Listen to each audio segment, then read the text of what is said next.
Okay, so this is the long-awaited video for the seed sorter that I showed, what, 2 years ago in one of my videos, something like that. So I decided that I was going to build another one. That way I can bring you along for the whole build process. So let me go ahead and show you exactly. See, it's really simple, actually. Once you kind of get the concept, you'll go, oh yeah, that's actually really simple. So let me go ahead and bring you along on my second build, all right? Okay, so for the actual frame, you're going to need 2 pieces of 3/4 inch plywood that are 19 inches long. And then you're going to need 2 pieces that are 21 inches long, that are also 6 inches wide. So this will give us a frame that is 19 inches wide by 22.5 inches tall. And then we're going to need a piece of backer board for this. Now you can use either 1/4 inch or 1/2 inch. I'm going to use this 1/4 inch that I have. So I need to cut a piece for the back of this frame that is going to be 19 inches by 22.5 inches. And then for the inside, for all the pieces that fit on the inside, we need another piece of 3/4 that is 6 inches wide by 11 inches and with a 30-degree bevel cut. So it's 11 inches on the long side and a 30-degree bevel cut on the end. Then we go on to the 1/2 inch pieces.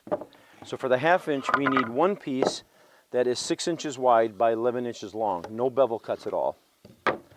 And then we have one that is 8 inches long on the long side by 6 inches wide with a 45-degree on the end. One that is 9 3/4 inches long on the long end, 6 inches wide, and a 45-degree cut on the end. And then one that is 6.5 inches long with a 45-degree cut on the end that is 6 inches wide. And then for the drawers, we have 4 pieces that are 4 inches tall and 8 3/4 inches long with a 45-degree cut on the long side.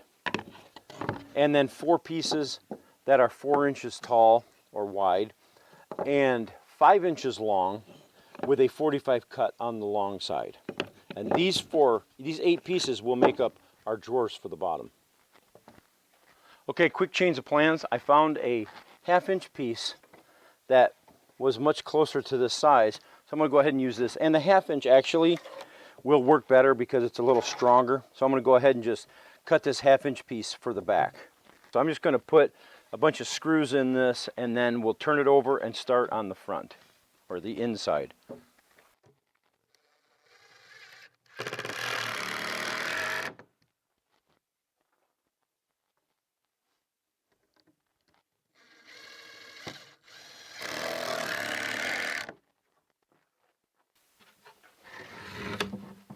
Okay, I'm going to assemble the drawers first. So I've got these 2 long ones and 2 short ones for each drawer. And I put the short ones on the inside of the long ones with the bevel up, just like this. And then I'm going to go ahead and brad nail these.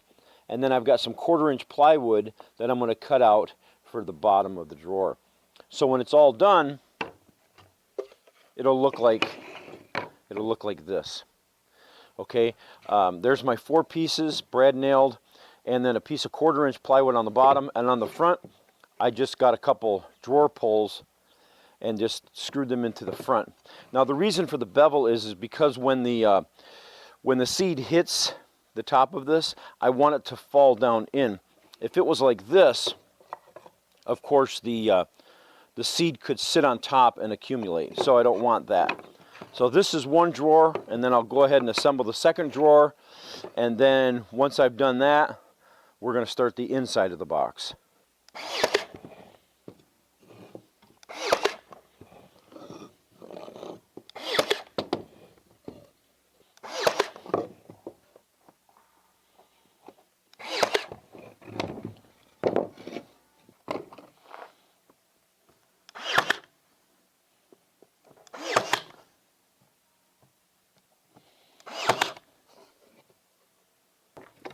Okay, so each of my drawers go in here, one on each side, and then my other 3/4 inch piece, the 11 inch piece that's cut with a 30-degree bevel goes in just like this with the bevel going down toward the right.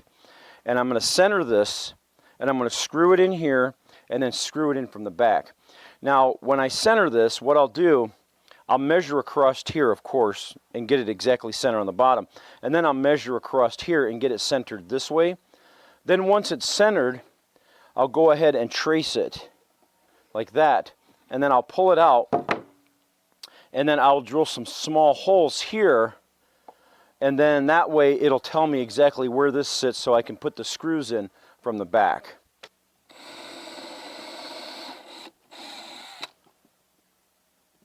And if you're wondering, this is an old scrap piece of plywood I have for a base here, so I don't care if I go into it.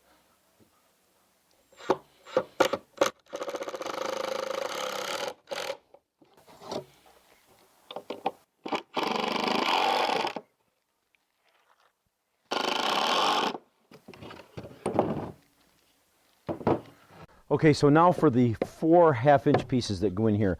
This long one here that doesn't have any bevels on either side goes right on top of this here. This 6 1/2-inch piece goes here. This one here, which is the 9 3/4, goes in the corner. And it comes down here and forms a 45 with this one here. So that gets nailed in right there. And then this last 8-inch piece goes just like this. Let me get it right, just like that. Now, it's not critical how these go. It doesn't have to be perfect. I just kind of eyeballed it. Here, let me show you how this works. Now, I'm going to cut a big hole here where I'm going to drop the seed in. The seed is going to get funneled here with these two, right? And it's going to drop onto this piece here. And then I'm going to cut a hole here on this side and put in a small fan.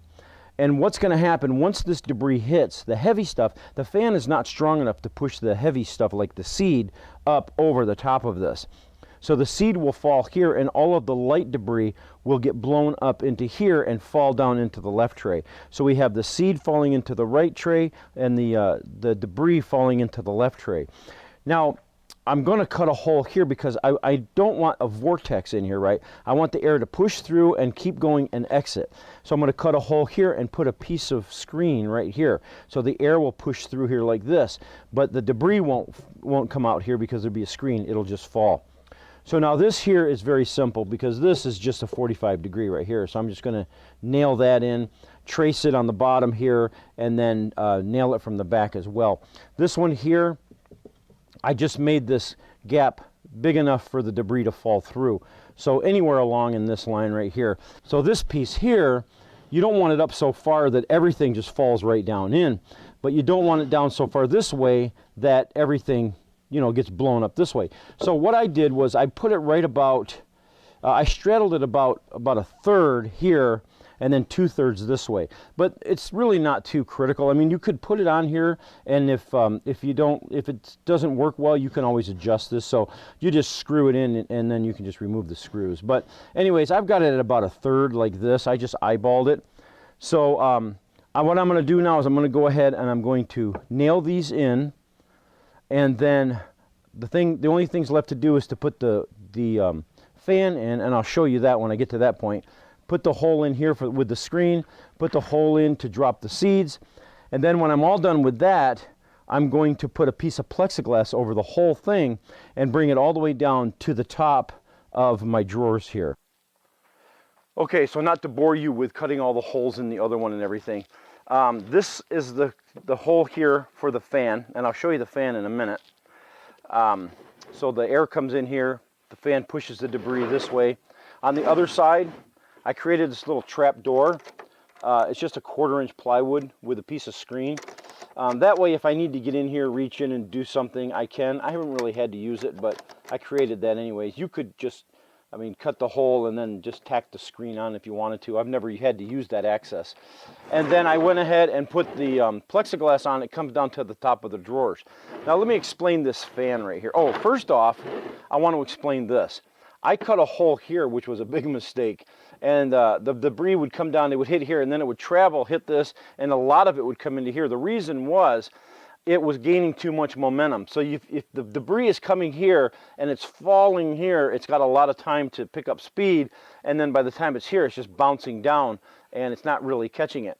So what you want to do is cut your hole so that it hits this, and then once it hits this, it slows it down, then it hits this, so it bounces, hits that, slows it down, and then by the time it comes to here, it's traveling pretty slow, and then it has time for the fan to push the debris. So you want to make sure that this gap here is pretty small. This gap here is just under, well, it looks like it's about 1.25 inches, maybe a little smaller. So you want to make this gap here pretty small, probably even smaller than what I have here, but this seems to work okay. So make sure that your hole is over here and that this is moved over far enough to make this gap small enough. And then I went ahead and put the plexiglass on, and the drawers, it comes right down to the top of the drawers, and I'll show you that in a minute. I'll show it in action. So let me explain the fan here. Okay, so the fan I use is this one I got off of Amazon, and it's got a USB plug. It's a computer fan with a USB plug on it. I'll put a link down below. And then it just plugs into one of these, like this. And then that's where it gets its power. Now you want the one that has 3 speeds on it. You have low, medium, and high, because depending on the different type of seed that you have, you want to make sure that the fan is blowing strong enough if you're using heavy seed. If you're using light seed, you don't want it to blow everything this way. So I'll put a link below to the 3-speed fan, which is the one that you want to buy. So this is pretty much, this is done right here. So let me show you this thing in action.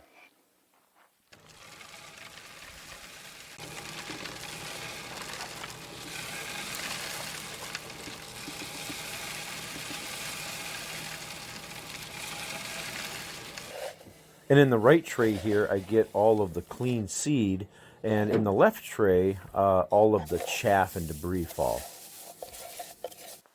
Okay, so that's the seed sorter, and I use this thing a lot, especially on things like my lettuce and spinach. It works great. So anyways, yeah, it's not really difficult to build, so yeah, there it is. I know I promised it's been a couple years, but anyways, thanks a lot for watching, guys, and we'll catch you later.